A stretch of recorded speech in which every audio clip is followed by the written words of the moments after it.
If you're not listening to Pubcast, the terrorists are winning. That's what Jay Moore says.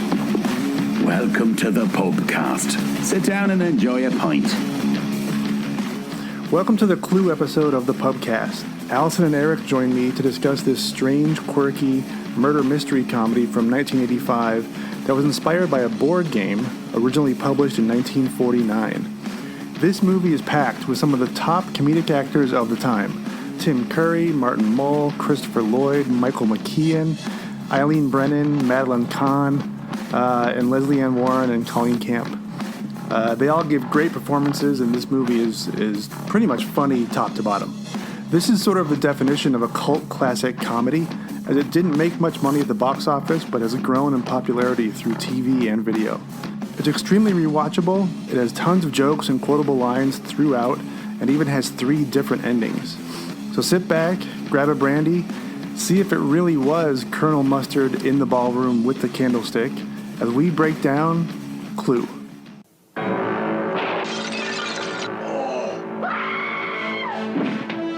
Every person in this room has the perfect motive. Stand back! For murder. What do you mean? Murder. But only one of these suspects is the murderer. Is it the timid Mr. Green? Why are you screaming? Because I'm frightened of what? Screaming! Or the militant Colonel Mustard? If I was the killer, I would kill you next. Huh? I said if. Mrs. White, who helped her husband on his way? Well, it's a matter of life after death. Now that he's dead, I have a life. Miss Scarlet, who's helped many men along the way? Practice makes perfect. Huh. Professor Plum, who's looking for a way? I'm looking. Mrs. Peacock? I have absolutely no idea what we're doing here, but I am determined to enjoy myself. Or did the butler do it? No. Paramount Pictures invite you to an evening of mystery. Let us out! Murder. This is getting quite serious. And madness. In the movie that makes a scene of the crime. So who did it? Clue. It's not just a game anymore. All right, Clue, 1985. This is the 37th anniversary, I guess, of this. I'm already smiling just thinking about it. Well, the no-nonsense plot. 6 guests are anonymously invited to a strange mansion for dinner, but after their host gets killed, they must cooperate with the staff to identify the murderer as the bodies pile up. Sounds pretty good?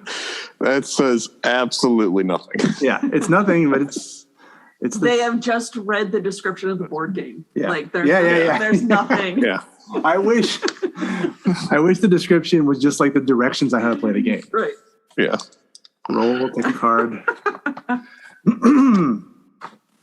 Okay. Overall reaction to the movie. When and where you saw it. I mean, we don't have to get. It doesn't really matter when and where, but thoughts on when it came out. When did it come out again? December of '85. I can't say for sure, but I'm 99% sure I saw it in the theater. I'm sure I would have. There's no reason I wouldn't have in '85 in junior high. I am trying to think if this was a movie that we did like a friends group viewing of. Yeah. I don't know, because I feel like I knew all of the endings. The first I couldn't figure it. I didn't figure them out, but I saw all the endings together. So I feel like it might have been like at a slumber party or something like that when I saw it. I didn't know there were multiple endings. I didn't know any of that stuff. Right. All I knew is it had a bunch of comedic actors that I'd seen in other stuff and would have known from, Tim Curry was all over the place, but Christopher Lloyd from Taxi, and Back to the Future that same year. Yeah. Michael McKean was Squiggy, or Lenny. Eileen Brennan had seen in Private Benjamin. Right. Madeline Kahn was all over the place. Right. So all these guys, it's like, oh, this is like a who's who of comedic actors of the early 80s. Great. Right. So I was in. I was totally in. Colonel Mustard was Martin Mull. Martin Mull. Martin Mull. Yeah. The mom, right? Ron Richardson. Yeah. Eric is too young. He would not have seen it in the theater. It would have been on TV or something somewhere, I'm sure. Do you remember? Yeah, the first time I saw it was definitely home rental. Yeah, yeah. Looking at this movie, this movie doesn't get made anymore. It doesn't exist anymore, except for one notable thing. We'll come back to that one later. Right. But a comedy mystery. It's a tight 134 minutes. It's nice. It's good. Was that 134 minutes? Wait, 134 minutes or an hour and 34 minutes? Sorry, an hour and 34 minutes. I did that again. Yeah. I always write down, forget the colon in there. So is that with all three endings? Because that makes it even tighter. Like the run time. I think that's with one ending. Okay. It's got to be. So like what you would have seen in the theater. Yeah. Okay, yeah, got it. Yeah. Yeah, it's nice. So obviously, a couple years ago, Knives Out came out.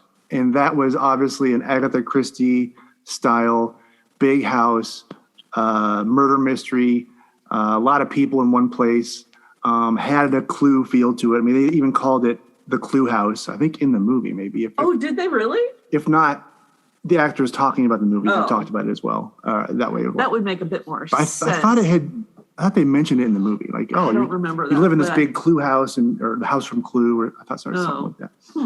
So that exists, but short of that, this type of movie is rare in the past 20 years. Yeah. It was certainly the only one based on a board game. Yeah. Until, was it Battleship? Yeah. Yeah. I know. I mean, well, ridiculous. Eric, do we count Dungeons and Dragons as a board game? Oh my God. Because that had I think you gotta. Yeah. Yeah. I mean, that was I saw bits and pieces of that movie. I don't know. Whenever it came out. There was Ace Ventura 2 with the Monopoly guy. All right. So that's a board game character, definitely. Sure. Candyland, is that a movie? No. I remember when Andy Samberg was doing the Get in the Cage with Nicolas Cage on Saturday Night Live. One of his next projects was going to be Hungry Hungry Hippos.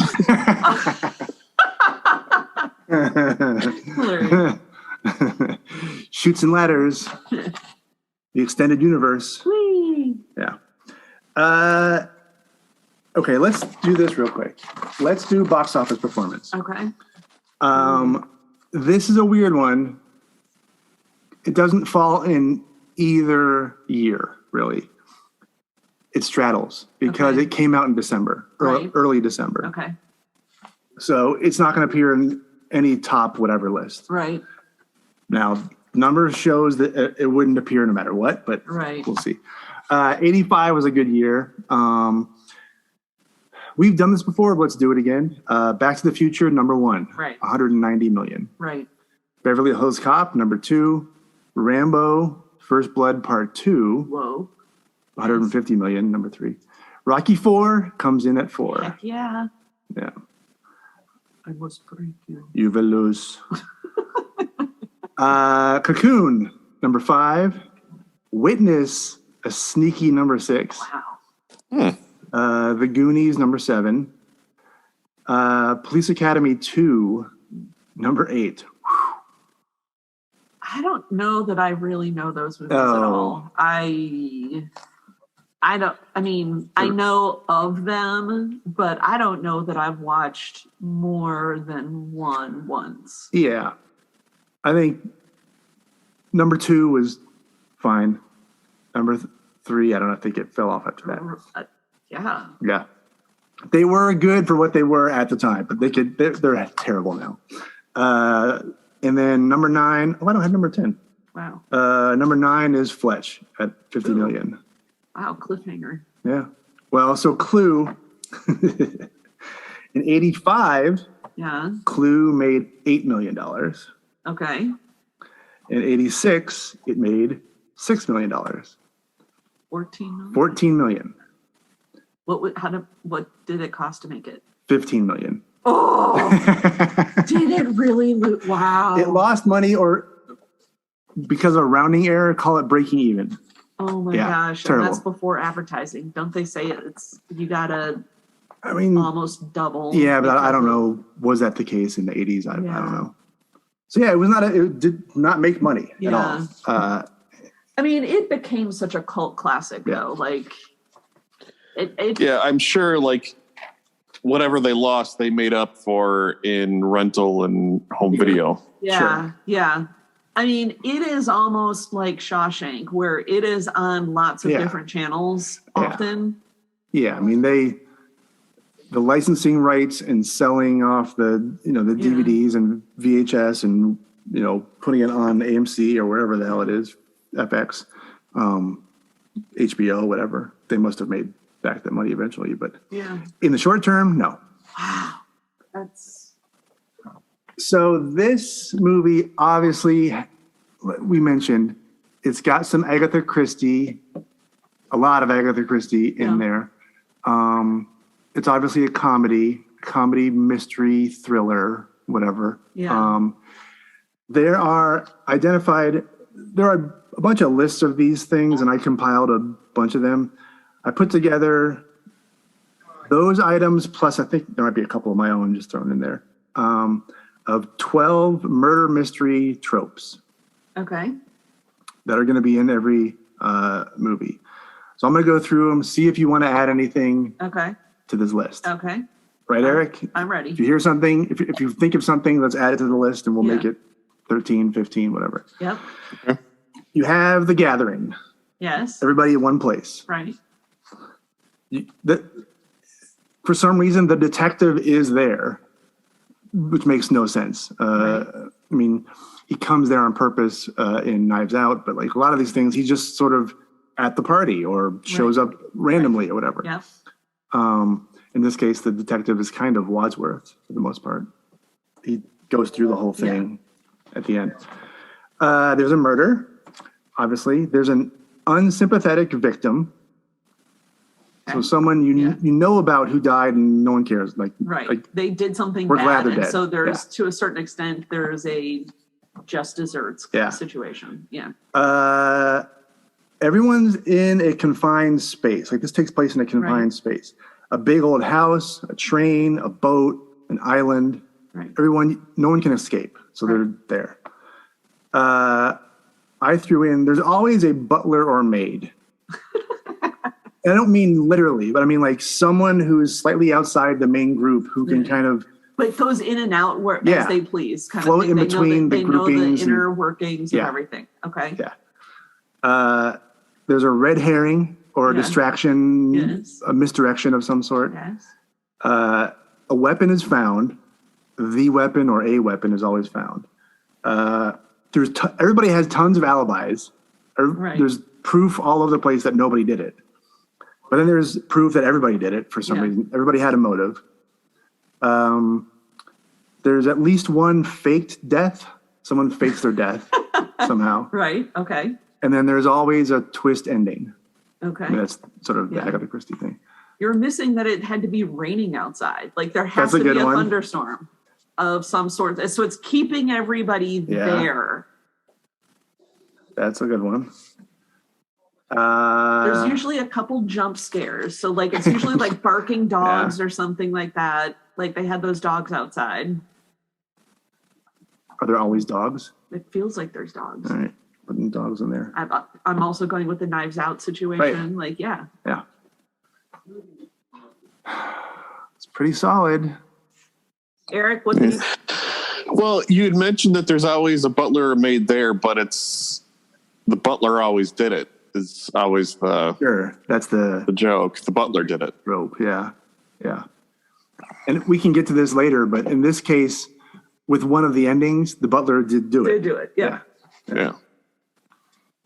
I also like a good secret passage. That's right. Like a secret passage, a secret perfect. entrance or something like that somebody can sneak in without being seen. Yeah. Hopefully a bookshelf. Right. But right. Yeah. Yeah, you Yeah. pull the book from the find the right book and even knives out the window thing. Right. Which is a bookshelf, I think. Or remove the candle. Yeah. Put the candle back. Yeah. Okay, that's good. The Rotten Tomato score. So we know this didn't do super well at the box office. What was the audience score for Rotten Tomatoes? So remember, this is percentage of people who essentially gave it a thumbs up. Thumbs up. You know, it's like or dislike. I'm gonna go 82. I'll say 75. The audience score was 86. Oh, all right. Right on. That's solid. Sounds exactly what you would think. Yeah. Yeah. It's right in there. The critic score. What do we think? I don't think as good. I'm going to say 63. I think it's too slapsticky for critics. Yeah. Eric? Yeah, I'm gonna go lower too, but I'll say 70. Yeah, I feel like critics wouldn't know what to do with that movie. I know. For what I mean, like we talked about, it's a movie about a board game, but then it's this crazy comedy. I feel like they just wouldn't know what to feel or how to think. And it'd be... I can imagine a Roger Ebert being just pissed about the movie. I did not look up Roger's review, but I don't think he would love it. I think he would like the humor in it, but I don't think he would love the whole thing. Critics gave it a 68. So a little more toward Eric, but you guys are right on it. Okay. I'm just going to dive into the trivia. Okay. Most of the trivia that I wrote down is, and I'm so glad this exists because I never spent time in the movie to think about it this way. There are so many references and hints to the board game in the movie, which you can get here and there, but I never paid attention to the details. Okay. It's great. So we'll get there in a second. Okay, 3 endings were shot, as we've talked about, and a different one was shown at each theater. All 3 are included in the video, the VHS version. Right. The DVD, however, in addition to showing all 3 endings, offers the option to play the movie with one randomly selected ending. I mean, great. That's cool. Who cares? But that's right. To me, that sounds like this new DVD technology. We have the ability to do this. So let's put this little quirk in there, but no one cares. Yeah. Well, I was telling Declan about this movie as I was watching it tonight, and he's walking by after getting food, and I asked him if he had seen it, and he's like, I feel like I've maybe seen parts of it, but he didn't really know what it was, so I explained it, and I said it was actually, when it was released in theaters, there were 3 different endings, that if you went to theater A, it had one ending, theater B as another. He's like, oh, that's pretty cool. Like, why don't more movies do that? Right. So that idea was John Landis's idea, the original director. Right. And he would have done some writing if he'd done it, but he passed it on. That was his idea, that, if we have 3 endings, people will go see one and go to a different theater and see the other one. And then it'll boost up this weird movie based on a board game that people may not see otherwise. So you get a triple whammy each time. Nope, didn't happen clearly, but it sounded good, but it didn't happen. didn't it almost have like the opposite effect that people were kind of pissed about it? His plan backfired as people decided that they didn't want to pay 3 times to see the film. Right. Yeah. Which I guess, to me, it just wasn't a good enough movie that people wanted to pay 3 times because people. Well, I think people didn't appreciate that movie yet. Yeah. People will go pay 3 times for Star Wars, though, but you know. So, okay. The famous, and on this podcast, in this group, very famous quote from Madeline Kahn, with flames on the side of your face. Yes. That little monologue of her hatred of Yvette was fully ad-libbed by Madeline Kahn. Of course. Obviously. I mean, it's... Yeah. No one wrote that. It's crazy. Or it's the greatest bit of acting ever because it's like she is like clamoring, like trying to get the words that she wants to use, and it's so good. Well, that's when it's like, oh, that's why she's got that part. Right. She's a good comedic actress. Yeah. The shot of Tim Curry while she's going through that and him watching her try and spit it out is fantastic. And she wants to say 6 different things and she can't start. She can't get it all up. That's so good. Yeah. It's so good. Okay. Now there are a ton of references to the board game. I've got 3, at least 8. Oh, okay. 8 large ones. The color of each character's car is the same color as their playing piece in the game. Yes. I did not notice that. Didn't pay attention. Yes. Colonel Mustard drives a yellow 54 Cadillac, Series 62. Mrs. White drives a black and white 1950 MG convertible. Miss Peacock drives a blue 52 Packard. Mr. Green drives a green 51 Plymouth. Miss Scarlet drives a 46 red Lincoln Continental. Professor Plum drives a purple 49 Cadillac station wagon. So there you go. Mm-hmm. Even though Miss Scarlet's car wrecks, so she needs to get a ride from Mr. Green, right? At the beginning. Professor Plum. Professor Plum. Yeah. And their clothes are like the opposite. Yeah. So, yeah. The women in this movie wear the opposite colors of their namesake. Miss Scarlet wears green. Miss White wears black, but the inside of her coat has white. Miss Peacock wears gold and orange, but she does have peacock feathers in her hairpiece or whatever. Right. Mr. Green wears no green at all, but wears a blue suit and a red tie. Mm-hmm. Colonel Mustard wears a dark brown suit and a light cream overcoat. And Professor Plum wears a burgundy vest and a gray suit. So kind of plum, I guess burgundy, plum, close. Yeah, weird. You would think they would just lean into it. They did the opposite, which is probably for good reason. Okay, when everyone is split off into pairs, the partners correspond with the rolling order of the game. Oh, really? Oh, interesting. I don't know, now having not consulted the game and directions for this, but I think the key thing is Miss Scarlet, because when they draw matches in the kitchen or whatever, it's like symbolic of the die roll in the game. And there's a constant referring to ladies first in that scene because the Miss Scarlet character rolls first in the game. Oh. Apparently. Hmm. Somebody can fact check this and tell me I'm wrong, but that's what I hear. All right. So that's good. That's interesting. All right. I like it. I like all the board game stuff. Yeah. That's all I can tell you. Even though it's largely meaningless, it's good that it's in there. Okay.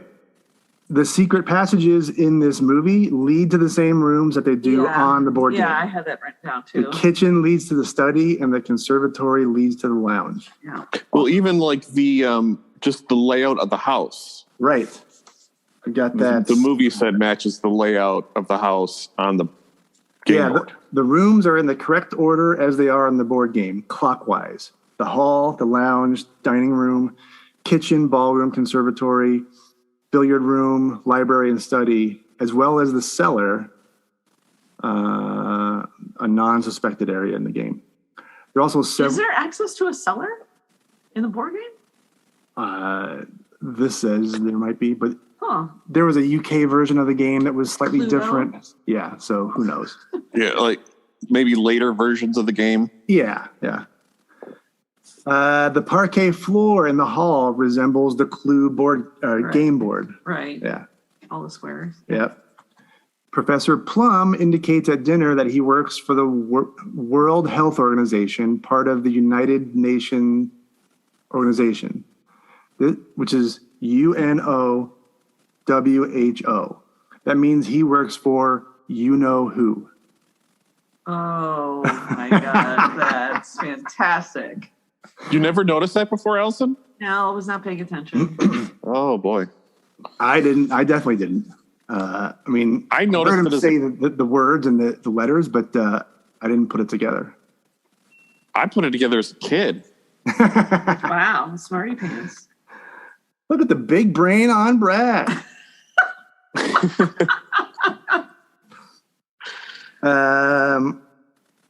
Professor Plum hypothesizes to the group that the brandy was poisoned. In the original Clue game and Cluedo in the UK, poison was included amongst the possible weapons and later reintroduced in the 1990s game, Clue Master Detective. Nice. So, another board game. I'm laughing thinking about it. So, along those lines, there was apparently a fourth ending shot. I saw that, but I didn't read the whole thing. I read that too.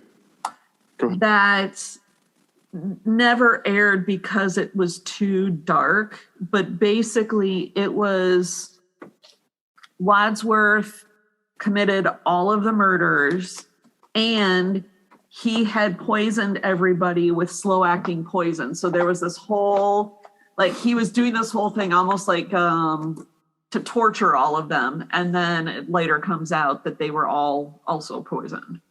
So it was, again, using the poison that was another murder weapon from the board game that wasn't widely used. Did they say what he poisoned them with? Like, was it brandy? Not in what I read. Yeah. But it could have either been in the food that they ate or the drinks. But and then Wadsworth leaves, and the guard dogs that were that were at the front door when he first came in, they were in the back seat of his car, and they attack him in the car, and that's yes, and then that's how it ends for Wadsworth. So everybody dies essentially. Oh my God! Yeah. So he kills everybody, and then his dogs kill him. Yeah. Yeah. But yeah, it was considered to be too dark. So I think they even said, I want to say that they did even shoot it, but they just never used it. Yeah. Yeah. I wonder, like, if at some point they'd ever release that on some anniversary thing. I mean, 35 years would have been 2 years ago. That would have been the most recent chance. Yeah. Probably not. 40th? I mean, I don't know. Okay, we talked about this one. If the final ending is considered the true ending, given that Wadsworth pretends to be the butler for the majority of the movie, then in fact the butler did it. Mm-hmm. You know, the old trope. That's all I've got for trivia. Anybody feel free to I had add. Two other little things. One, I've got some casting stuff, but yeah. The singing telegram was the guitarist from the Go-Go's. Yeah. She originally from Oconomowoc. Oh, that's interesting. Yeah. Mm-hmm. And the other that I had, and I think there's several kind of things like this in the movie, but when Professor Plum says 15 minutes until the police arrive, that 15 minutes longer into the movie is when the evangelist comes to the door, who turns out to be a police officer. Right. Or FBI agent or whatever, but... There's a couple other ones, a couple other things like that, but they don't match up perfectly exactly like that. Yeah. Anything else? I got. That's all I had. Eric, did you have any? Not off the top of my head at the moment. I'll end up thinking of something later on, and I'll blurt it out, I guess. All right. A couple of casting things here and there. I didn't dive deep into this because I just did the easy stuff, the simple stuff. Carrie Fisher was going to be Miss Scarlet originally. Oh. Like she had the part. She was definitely going to be Miss Scarlet. But she went into rehab. Oh, well. 4 days before filming started. Whoa. Lesley Ann Warren was cast as a last-minute replacement. Wow. I wonder how that would have been with her. Miss Scarlet? Yeah. I would think fine. Yeah. I mean, it's a different person, but... It's a different person. I wonder if it would have been distracting, though, I guess. To have Princess Leia in it? Yeah. Yeah. I mean, she did Harry Met Sally not too long after this, so I don't know. When this came out, and I saw it for the first time, I didn't know either actress's name, but when I saw Lesley Ann Warren, I'm like, oh, that's a Susan Sarandon lookalike. Like, were they trying to get Susan Sarandon and couldn't get her, and then they put in Lesley Ann Warren? Yeah. To this day, I kind of like, that should be Susan Sarandon. Yeah. Yeah. Why not? That's interesting. And it would have been another like matchup with her and Tim Curry. Yeah, exactly. Okay, other people consider. Wait a minute. Let me try that again. We'll rewind. Yeah. So that was Miss Scarlet. Oh, so up for the role of Yvette, the maid, included Jennifer Jason Leigh, Demi Moore, and Madonna. Whoa. Madonna. Colleen Camp got the role and was like so fired up for this to try to get this. She went in a French maid's costume. Oh my God. And the director, I think, was part of the casting deal. And he admitted, like, yeah, she walked in that outfit and she got the role 100% because of her cleavage. That was it. Wow. Like everybody else, he's like, she had it. She won right there. Right. Oh my God.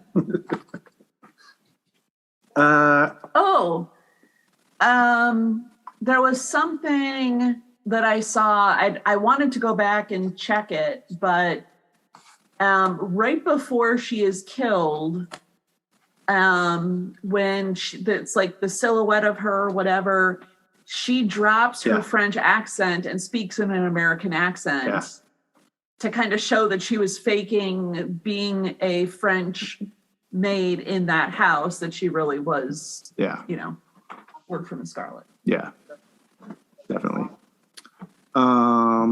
Which I thought was interesting. The original choice for Wadsworth was, and I did not look this guy up, an actor named Leonard Rossiter, most famous for the role of Rigsby in Rising Damp from 1974. I have no idea what any of that is. I don't even know what that is. But he passed away in 84, just before pre-production. They also considered Rowan Atkinson, Mr. Bean. That would have been interesting. I would have liked to have seen that. At the time, he wasn't Mr. Bean. Right. And then they also considered John Cleese. Oh. Yeah. Tim Curry made that his part. Like, it was his role. So the director picked Tim Curry because they were friends and they had a background together. So got it. But another one where they were kind of scrambling before the movie started. Now, here we got to talk about this guy. Mr. Boddy. Yeah. Right. Okay. So in the same way I thought Lesley Ann Warren was a lookalike for Susan Sarandon, and they wanted her, so just got the next best thing. I thought Mr. Boddy, they definitely wanted Robert De Niro, and they just got this other guy who vaguely resembles De Niro. Oh, I was thinking of somebody else, but yeah, like it's any Italian. Yeah. So he's definitely an Italian. I forget his name, but he's the lead singer or the front man for the punk rock band Fear. Okay. But the name he goes by, his stage name is Lee Ving. Did you see this? Yeah. So I guess I don't know if this is true at all, but they brought him in because his name was Lee Ving, and they wanted to be able to say Mr. Boddy will be leaving soon. Oh my God. I mean, that's a horrendous pun or play on words. Bad joke. Bad joke. It's nothing. No one cares. Nobody cares. He is horrendous in this movie. He's so bad. He's barely on in the movie at all, and the little bit he detracts from every scene he's in. Yeah, he's so bad. It feels like, okay, maybe this is supposed to be this bad. Like right. It's weird. I mean, I remember watching this. Was there a scramble? Like, did they not have somebody? I didn't see any of that. Or was he like, oh, this part, I know who to cast for Mr. Boddy. It is leaving. I don't know. I didn't see any of that stuff. I remember, like, in junior high or certainly high school, rewatching it. I'm like, oh, this guy's not an actor. This is terrible. Just get a regular actor to play that. That could have been anybody. Right. Strange. It is weird. Yeah. Eric, did you see any other casting issues? I did not. The only, I knew about Carrie Fisher, and it was her. They wouldn't pay. They were gonna let her leave the clinic to shoot the movie, but the insurance company refused to insure her. And that's why they had to get Liz Van Ward to replace her. Yeah, that's right. Interesting. That's right. Okay. Everybody's favorite. Oh, my God. It is a recasting debate. It is time to recast debate. Better close the door. It's time to recast debate. You want to make a statement here, Al? How strong do you feel about this? So I feel really strong. That's always the kiss of death. Here's my approach. Here's why I think this. I also recast the director. What? And I recast based on if the director was Wes Anderson. I knew you were going to say Wes Anderson. Or Jordan Peele. Get Out in a House. Right. And then I have another one that's kind of like all-star, kind of whatever it would be. But wow. When I thought of this, I'm like, oh, I can definitely make this. So you're going to give us, for each character, you're going to give us the Wes Anderson character, and then the Jordan Peele character. Holy shit! And then I've got like all-star cat, like kind of like somebody else. So you have a lot of. I've got a lot of things, but like this. Okay. All right. I will go first. Let's start with Wadsworth. Okay. Or do you want to work up to Wadsworth? It's fine. All right. I'll start with Wadsworth. Okay. This is the only one I had 3 options. Okay. And I don't love my third one, but it's fine. Number 3, I definitely said this guy has to be British. Okay. It's got to be a British accent. I said Jude Law. Yeah. I said James McAvoy. Yeah. Which I like him. Yeah. I like him more than most people anyway. Yeah. Is he bald or does he have hair? He can have hair for this one. Okay. And then I leaned into number 1 being Tom Hiddleston. Oh, that's good. I think he's got enough personality to pull this off. I think it's good. Yeah, I agree. Eric Wadsworth. This is the one where I have one name. I thought of it and loved it and didn't even bother to think about a second. Game over, huh? I think he's perfect. Michael Sheen. Oh, that is good. I think you're right. That is good. I think that's a winner. Yep, that's good. Oh, that's a good one. That's good. All right. Al. So my Wes Anderson Wadsworth is Adrian Brody. My Jordan Peele Wadsworth is Donald Glover. Yeah. And my kind of all-star cast Wadsworth is Ewan McGregor. Okay.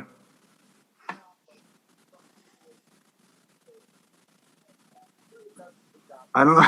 I'm trying to think about that. All three of those. So think about a Wes Anderson version and then a Jordan Peele version. Donald Glover is perfect for that. The Wes Anderson version of this movie is, I don't know what's to do with that. It's great. I don't know. So, all right. Eric, give me your Colonel Mustard. I have 2 Colonel Mustards. Number 1 was Will Ferrell. He's my number 2, and then the one that my number 1 choice would be Steve Carell. Oh, that's good. That is a good one. Steve Carell. I like it. I only had one choice here. And I like it the more I think about it. My Colonel Mustard is Terry Crews.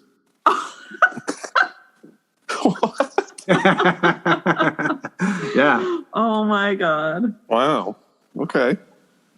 All right. Big ex-military dude. Yeah. I know he's not exactly not Martin Mull, but yeah. All right. I got Owen Wilson. In your Wes Anderson? My Wes Anderson. I've got Michael B. Jordan in Jordan Peele. And then in the All-Star, I've got Jonathan Groff. Oh. Who does both serious and comedy. Yeah, yeah. I had trouble with Colonel Mustard, for sure. But if it's played as the comedy, I think of the chandelier dropping, and I can see playing that surprised. I'll tell you who I thought of for Colonel Mustard. I crossed it out. Keegan-Michael Key. Oh, yeah. But I'm like, I want him in this movie somewhere, but I couldn't find a spot for him. So, okay, Professor Plum, played by Christopher Lloyd. I've got 2. Okay. My backup is Joseph Gordon-Levitt. Yes. He can do a little bit of comedy, but he's largely a straight character. My number 1, I think he fits well, is Paul Rudd. Oh, that's good. Professor Plum, Paul Rudd. Yeah, that's good. He can pull it off. Mm-hmm. I have him there and somewhere else too. Yeah. Oh. Yeah. That's good. Al, Professor Plum. Wes Anderson is Jeff Goldblum.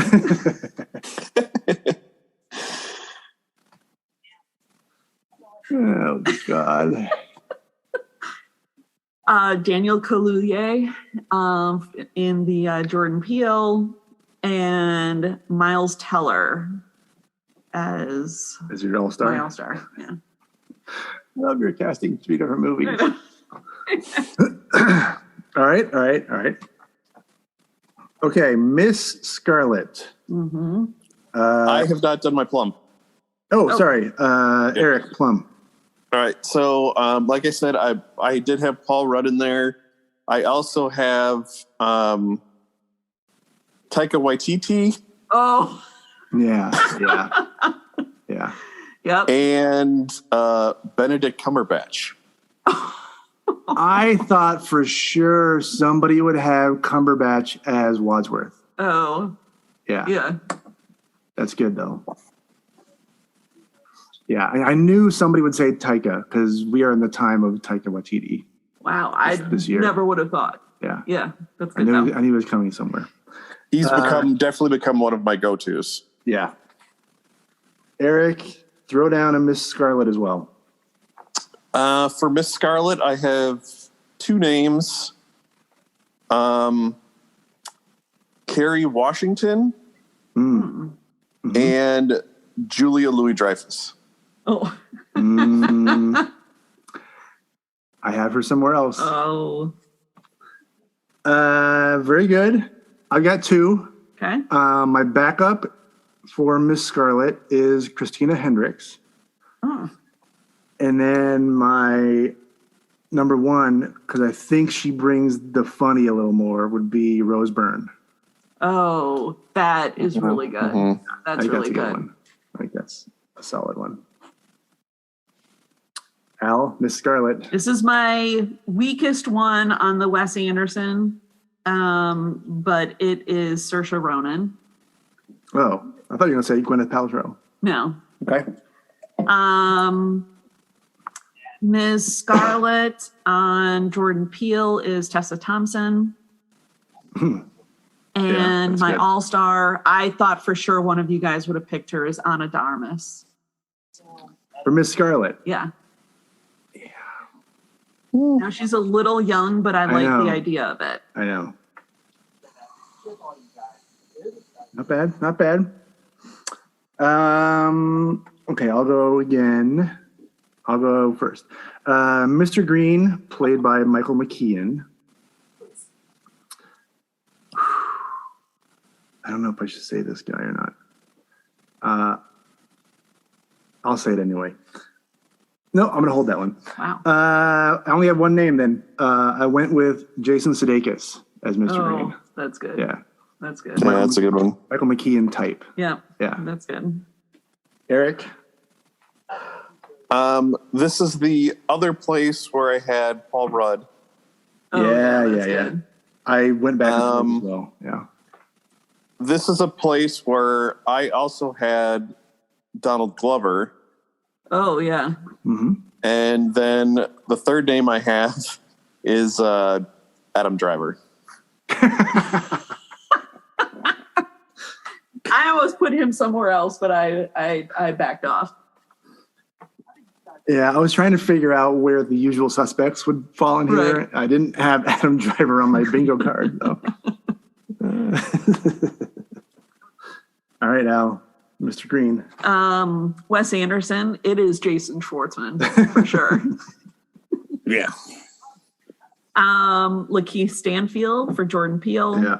And Nicholas Hoult. Sure.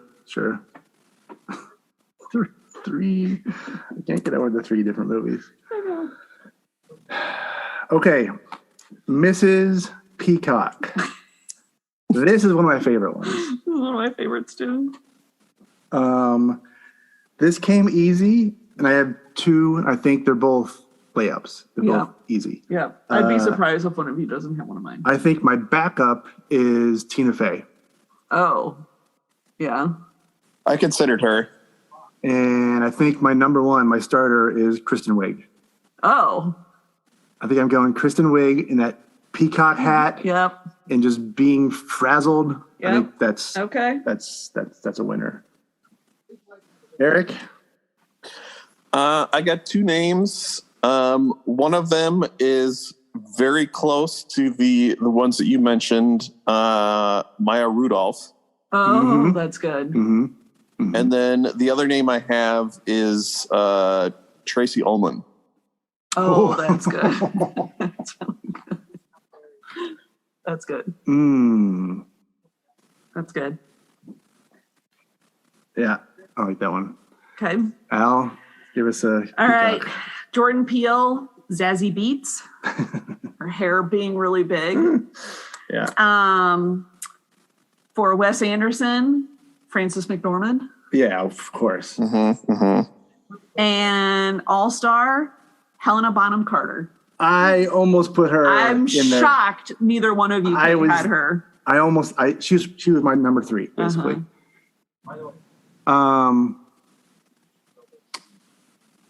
Yeah. We could also have done this movie as a Coen Brothers movie too. Right.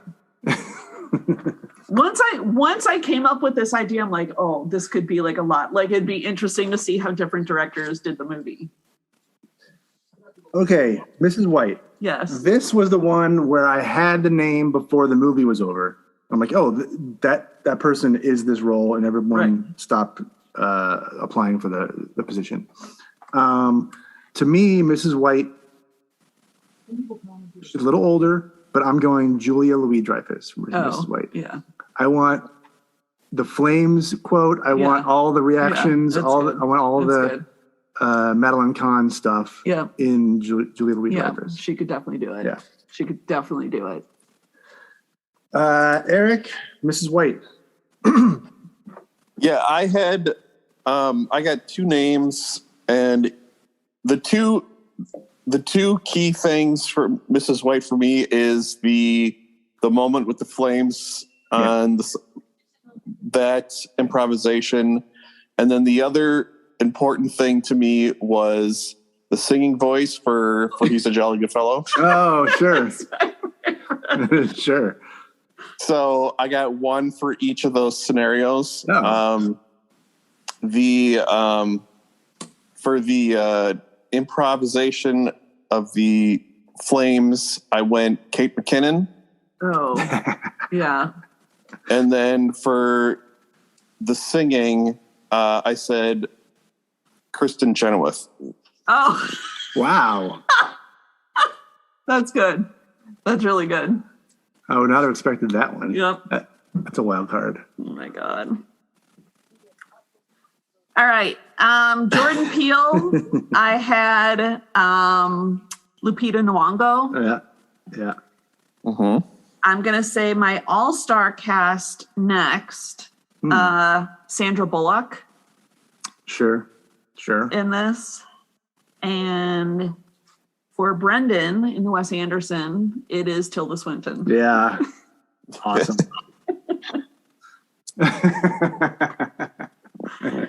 First time I've ever cast her, I think, but it's perfect. If anyone should be named Mrs. White, it should be Tilda Swinton. I know. All right, Eric, give me Yvette. Oh, I didn't even do Yvette. I just did the 6 main ones. All right. I'll give you an Yvette. As described earlier, to me, Yvette has to fill out that costume. I had only one answer, and age doesn't matter in this whole casting thing. It's Sofia Vergara. Oh, and she's not French. She's Colombian, whatever. Yep. Yep. I had Zoe Kravitz in this for Yvette, for the Jordan Peele. For Peele. Yeah. Yep. Yeah. Kara Hayward, she plays the Susie character in Moonrise Kingdom. She's actually really adorable and beautiful now. And my all-star cast, I picked Margot Robbie. All right. Margot Robb. Okay. I did cast a Mr. Boddy. I did too. Even though it's a nothing part. It could be any person off the street. Yeah.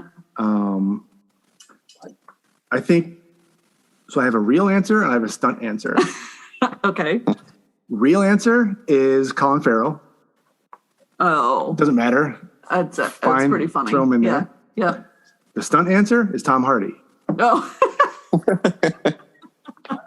I want Tom Hardy in this movie. Yep. He can do that, sure. Okay. I almost, we'll do something else later. Yep. But Eric, you're up for Mr. Boddy if you have one. I don't have a Mr. Boddy. Yeah, it could have been anybody. Yeah, could be any actor. I wanted to throw Charlie Day in this operation somewhere, but I couldn't. He's the driver that comes in. Yeah. Yeah, the motorist. Yeah. All right, Al, give me Mr. Boddy. All right, John David Washington for the Jordan Peele. Mm-hmm. My all-star cast is Daniel Bruhl. Mm-hmm. Mm-hmm. And my Wes Anderson is Bill Murray. I knew it was Bill Murray. I fucking knew it.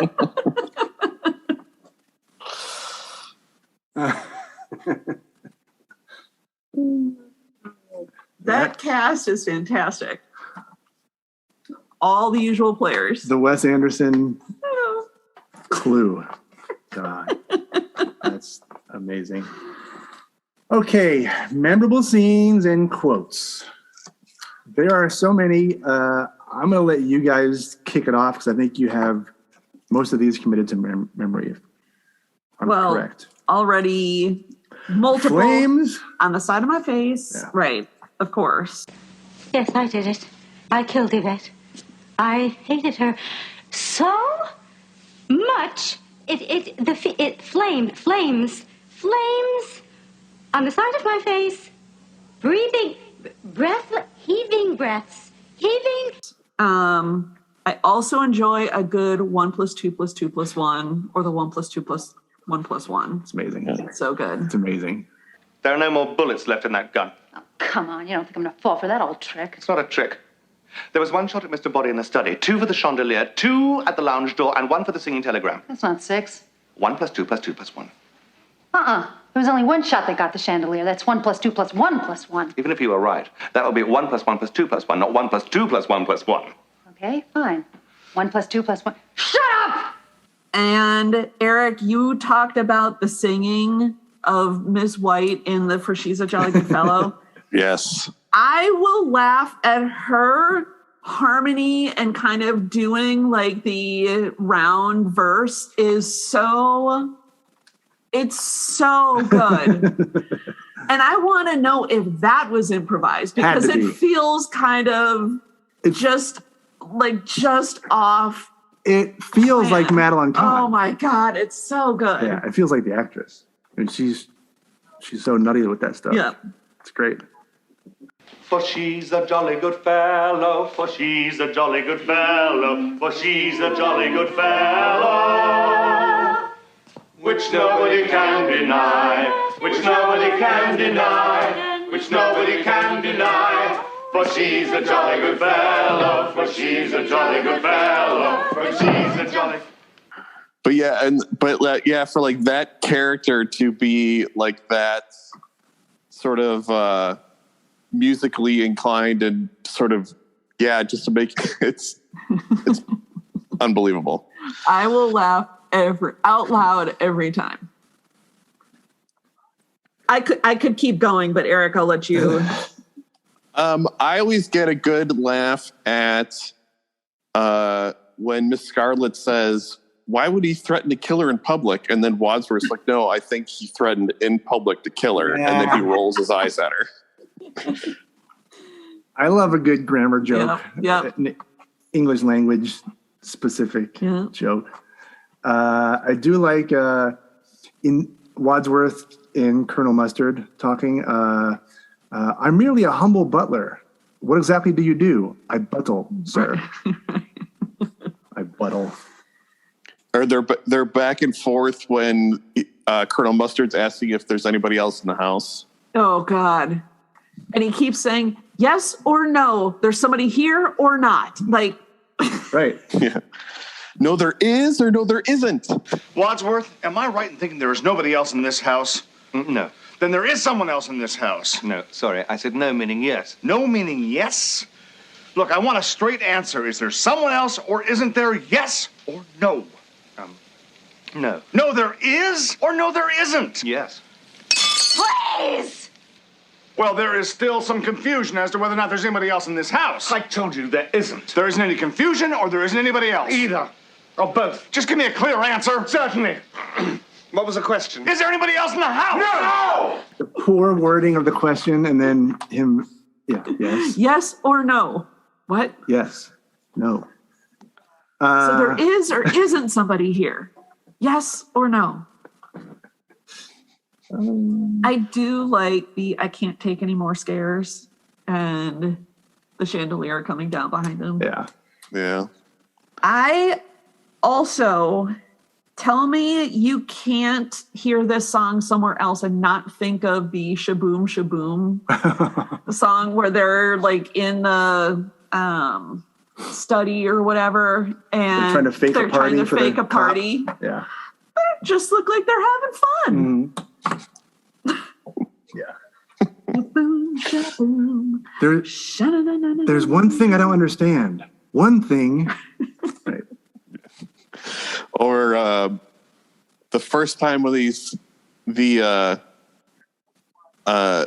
chilled monkey brains and Mr. Green just walks in a frame. Is that what we ate? Yeah. And almost throws up and walks through the frame. Yep. Yeah. I am your singing telegram. The timing is good. Yeah, or Mr. Green sitting on that end table when they're all talking. Crash. And just crashes in the middle of the story. And then they just carry on like nothing happened. I said this to Brendan earlier because he heard me laughing about it. When they're drawing the matchsticks, and Miss Scarlet realizes she matches with Colonel Mustard, and the look on her face is like junior high when you get paired up for square dancing or something like that. And you're like, oh. Yeah. And Mrs. Peacock does the same thing at the end too. She's like, yeah. Looks like it's you and me. I know. And then putting Mr. Green with the gay guy with Yvette. Right. Yeah. Right. It's perfect. I did, just in terms of the memorable scenes, I just love the speed in which Tim Curry goes through all of the scenarios. The delivery is so good. He earns his money in this movie. Yeah. Yeah. Love that. And, it's obvious, but really creative to do the multiple endings. Yeah. Like just a neat. I don't know if something like that was done before or since. I don't know. But you think about even like as they're redoing some of these Agatha Christie movies or whatever, it would be really interesting if there were multiple You endings. could see Rian Johnson doing Right. that in Knives Out too, for sure. Right. Yeah. I just thought that all of it was really creative. I should have had this in trivia. I was just thinking about it. So Christopher Lloyd had 2 movies come out this year, Back to the Future and Clue. Right. Clue takes Back to the Future. He goes back. Well, he plays a character that is back in time, and it's in 1955. Right. I don't know, November or something of 1955. Clue takes place in like June or the summer of 1954. Oh. So he has 2 movies that come out, and he is playing mid 50s, like 54 and 55 in the same year. Interesting. Yeah. It really is meaningless, but. What's the point at the beginning where it's the joke about somebody must have stepped in dog poop, like they're smelling the poop? I was wondering about that too. What's the point? Where is it going with that joke? Other than there are dogs outside. Right. What is the joke? Right. I can't fit. And then it just stops. There must have been a payoff or something that was cut out. I don't know.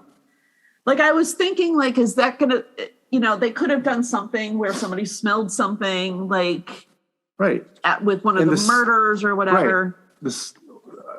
The smell had something to do with Mr. Boddy. Yeah. Or something, like a clue to who the killer would be. Right. I don't think there's nothing. There's no payoff for that joke other than it carries on through the introduction of multiple characters. It's wild. By the way, could that motorist be any more nondescript of a person than you? Like, I literally watched that movie 2 hours ago and I cannot picture his face. No. I think I know who he is. Oh, really? I remember him he was in Jaws. What? He was in Jaws, I think. He was the deputy. Oh. I think he was also in Seinfeld when Elaine stops off for Juji Fruits. I think he was the guy that she was going to see. Wow. I can't believe you could remember that person. If it's not him, I'm close. Wow. But if you see him, they'll match up. I can't believe you remember that detail in that show enough to... Yeah. I don't know. Wow. I could be wrong. Wow. Okay. So here's a question that I hate that we have an answer to we have to discuss. Or at least that comes up. What would you want to see in a sequel? Because we can talk about that for a second, but there still are plans to make to do a remake. I heard that. And it's still in the works. It's technically in pre-production. Apparently a script was written. I heard that Ryan Reynolds is attached to it, yeah. But it's been like that for years. And it's, who knows? Which could actually be a funny Wadsworth. No, Ryan Reynolds can't be anywhere near this movie, or really any movie at this point. Unless Eric, you're maybe Mr. Green, but he's too hammy. He's too Ryan Reynoldsy. Yeah. Maybe Ryan Reynolds' humor doesn't fit that movie. Remake himself. Unless he plays Mr. Boddy and he just is in it and dies and he's out. A sequel. I mean, no. No. Everybody commits a murder and goes to jail. Right. In the third ending. I would like to see this, like, not a movie remake, but remake it into like a 6-part Netflix series where each episode you could dive into a character. Yeah, so it's the backstory of each character. Right. Or you follow the movie through their perspective. So that you watch one whole episode, an hour through Mrs. White's eyes, an hour through Mr. Green's eyes, or whatever. And that would be interesting. At the end, it comes together in a longer piece or whatever, and then you find out the killer. Right. Stuff like that you could do. Yeah, or even if they do it in a way like it's the same, I don't know, maybe it'd get a little tedious or boring, but it's the same scenario. And in each one, it's a different character that committed the murder. Right. So that's even better. Yeah, you do the multiple endings, but you take it to the nth degree there. You do a whole episode that's different. And then at the end is what actually happened. Mm-hmm. Yeah. Yeah, the answer is no. We don't want to see a sequel. Yeah. Okay. The how much are they worth game. And now, let's play the how much are they worth game. This will be interesting. So, because we've had trouble with this in the past, I got rid of anyone who is deceased because we're not doing estates. And I don't know how to, it never works out. I don't know how to process that information. Yeah. Okay. Yeah. So we've got Lesley Ann Warren. Okay. We've got Martin Mull. We've got Christopher Lloyd, Michael McKean, and Tim Curry. So we don't have Eileen Brennan on there. Right. We don't have Madeline Kahn. Yep. All right. All right. Starting with Lesley Ann Warren, who I believe is Susan Sarandon in a different in the multiverse. The poor man's Susan Sarandon. Yeah.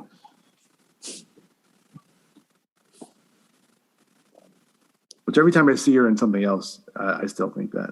I need to get over it.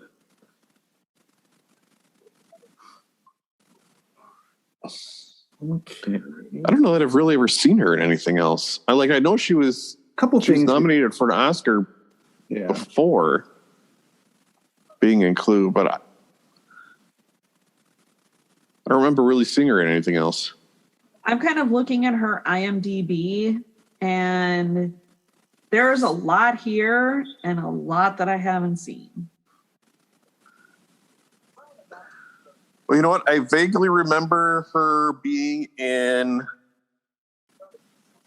the TV movie about the cheerleader mom that tried to have the competitor's mom murdered. Oh. Do you remember that story? Yeah. They made a TV movie about it, and Lesley Ann Warren played the mom that put out the hit. Got it. She was in a movie called The Limey. Oh, I have that somewhere in my to-do list, my watch list, yeah. Yeah, I'm going through our IMDb and trying to go. There's Clue in 1985. I've seen her in a few things. Aerosmith's Janie's Got a Gun video. Wow. She was Janie's mother. All right, I've written down the number. Yeah. No, I'll throw something down.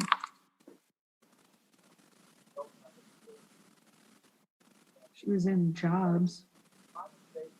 Like the Steve Jobs. Oh, well, maybe that was it. I thought I've seen her not that long ago. All right. Eric, do you have a number for Lesley Ann Warren? Yes. I will say 3 million. 3. I've got 5. That's what I had. Okay, Lesley Ann. Oh. Lesley Ann Warren is an American singer and actress who has a net worth of $12 million. Wow. Oh, okay.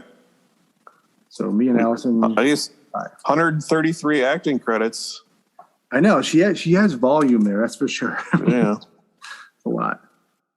Okay, Martin Mull.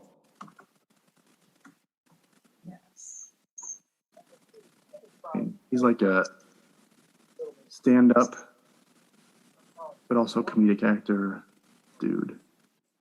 And he's got that Mr. Mom money. That's all that really matters. Right. Martin Mull. Mr. Bomb money, Roseanne money. I was going to say he was in That's Roseanne. right. That's right. Jingle All the Way.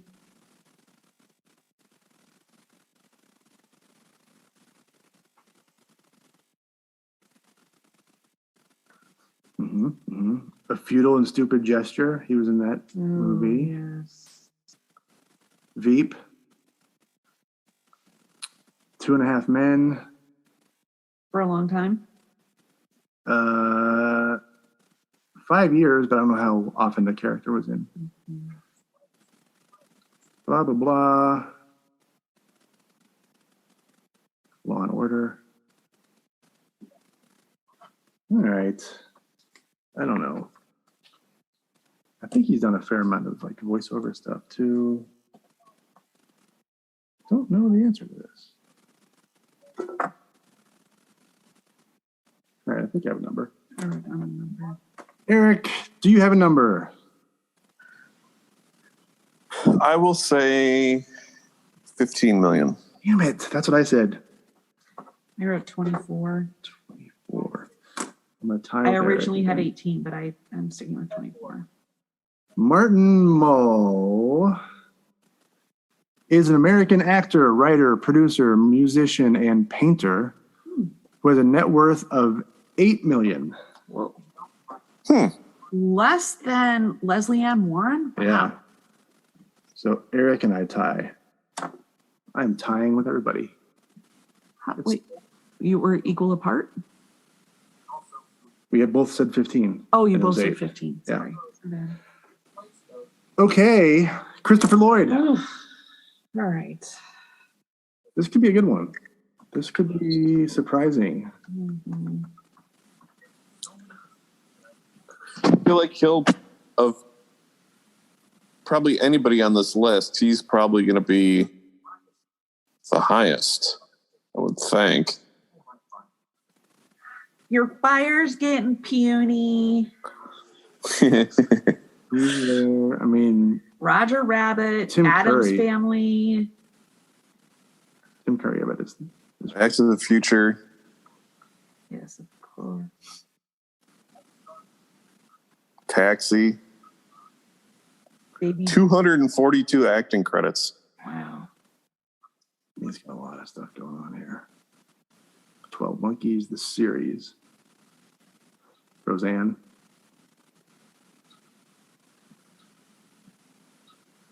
Taxi.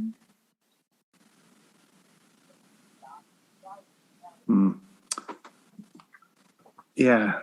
All those old shows, I don't know how to deal with those. They didn't make a lot of money, but they all went to syndication. So does that matter? But even back then, do they necessarily get residuals? Yeah, I don't. Was that a thing back then? I mean, yeah, it's confusing.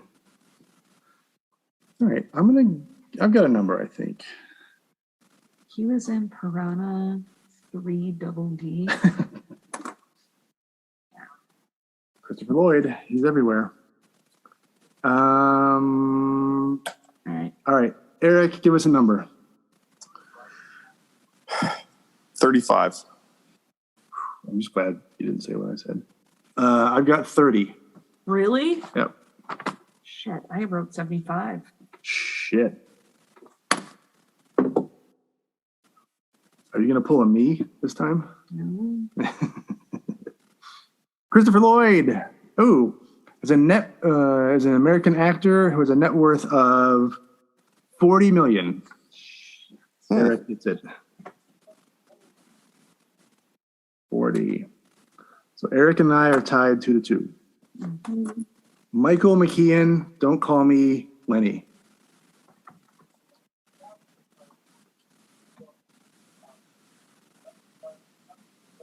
Although I say Spinal Tap money. Is it McKean?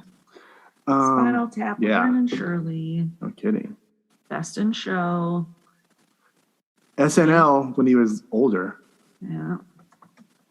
That was always so random to me that he came did in that stretch of Saturday Night Live. It was so bizarre. There was like 3 established people on that show at the same time. I think it was him, Janine Garofalo, who had already done movies and stuff and stand-up, and what's his face from Kids in the Hall was on there too. Those 3 guys at the same time. They were all well established already. Yeah. Okay. Spinal Tap, A Mighty Wind, Clue, Better Call Saul. Music. Voices, Billions, only like an episode or 2. Veep.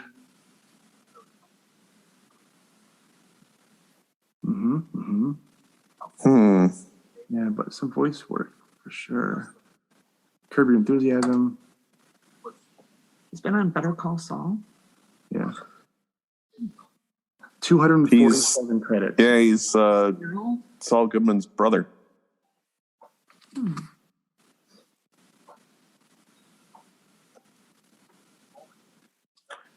Well, this is interesting.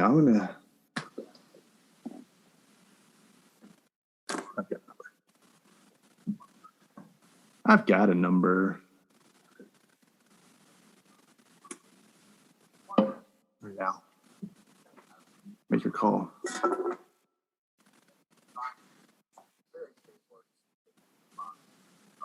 Eric, what do you have? Based off of what we know now about Christopher Lloyd. Yeah. It definitely affected me. I'm going to say 45 million. Yeah. If I hadn't already written down, I would say Price is Right at you. 46 million. I got 40. All right. Let's look for the high number would be helpful. Michael McKean is an American actor, writer, comedian, director, producer, and musician who has a net worth of, we finally get a surprise, a bigger surprise. Net worth of $12 million. Wow. Whoa. Yeah, that feels wrong. Did Allison he gets have it by default, but we are all way off. Wow. So there's a divorce. Well, maybe that's part of it. I don't know. Oh, that's right. He's married to Annette O'Toole now.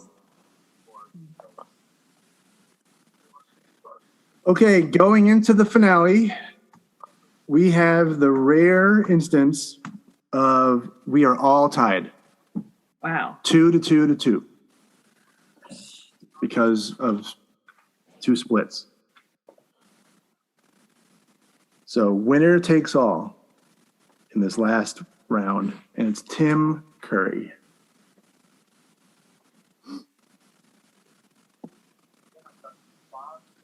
Okay. Clue, Congo, Rocky Horror Picture Show, Hunt for Red October. Oh, yes. Which will be coming down the pike for the podcast. 240 actor credits. Wow. 240 credits. He was the original It. Pennywise, yeah. Pennywise. He was the devil in Legend with Tom Cruise. Oh my God. He's a rooster and Annie. Of course.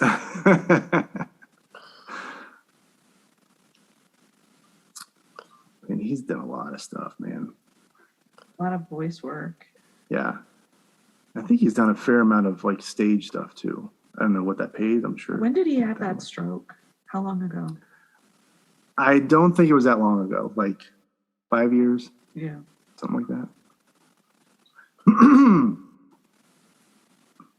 Tons of voice work. Holy Toledo. Yeah, so maybe he had it long. Maybe he had the stroke like, I don't know, 2000 something. Home Alone 2. Oh. Oh, right. The slap in the face with the lip quiver is one of the funniest things I've ever seen. Yep. Okay. Charlie's Angels in 2000. Okay. Mr. Tim Curry. Michael McKean is throwing me way off.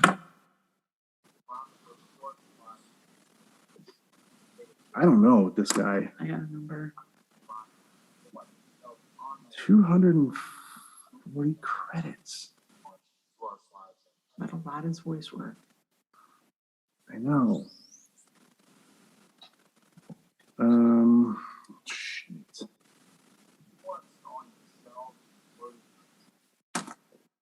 I don't like it.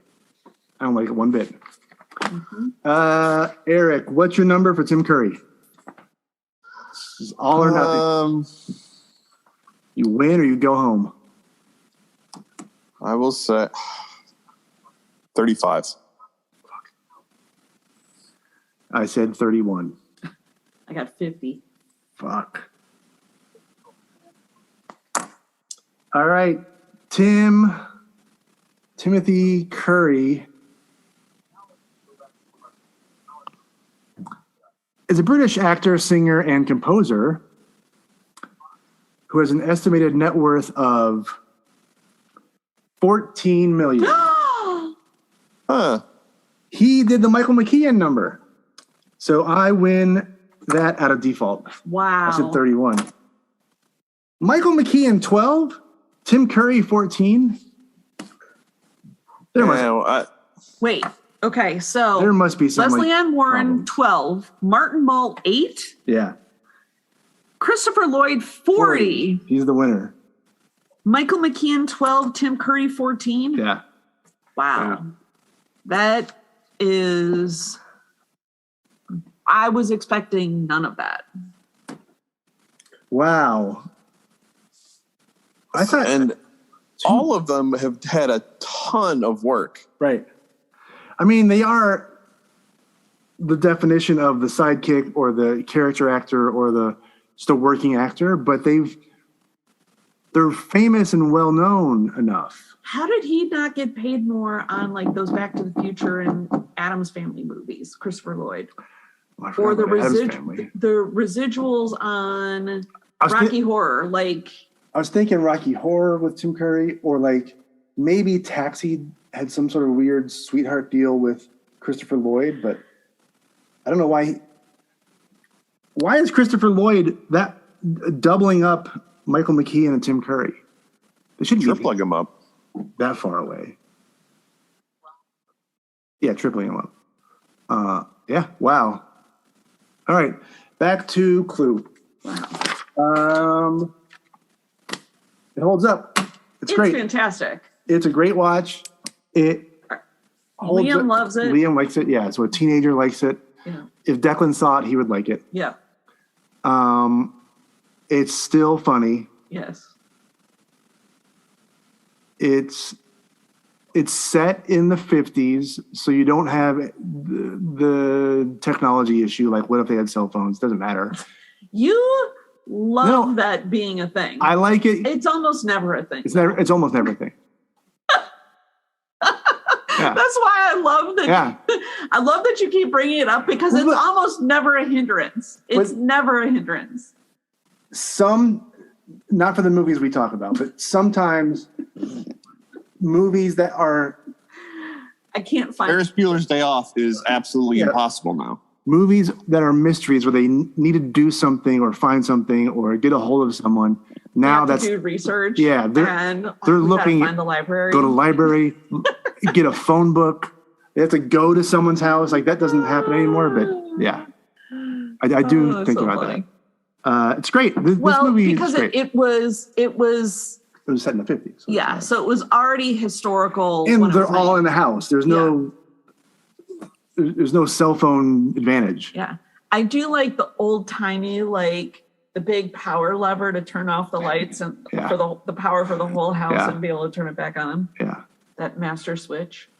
The only thing is like maybe like some of the jokes about like J. Edgar Hoover, where it's a little more dated and people might not understand the references as much now because that much more time has passed. Sure. But it's still amazing. Is there a board game out there now that they could make a movie for? The answer is probably, but I don't know what they are. I have no idea. I don't know. Like a hi-ho Cheerio. Old Maid. I don't know. I mean, that's not a board game, but it's not. Oh no. Tripoli. No. It's poker. I can't think. Life. It's like Rounders, but it's Tripoli. Yeah, and they're playing. Maybe Life. Life. Oh yeah, they could maybe do that one. Mousetrap. Boggle. Yeah. I don't think so. Payday. Yeah. So all right, all around, this is a great movie. It holds up. It's fun. It's super funny. I mean, it has become such a cult classic, despite like the early reviews or ratings or whatever. Like it's great. Easy to watch and rewatch. I think it's good. Shaboom, shaboom.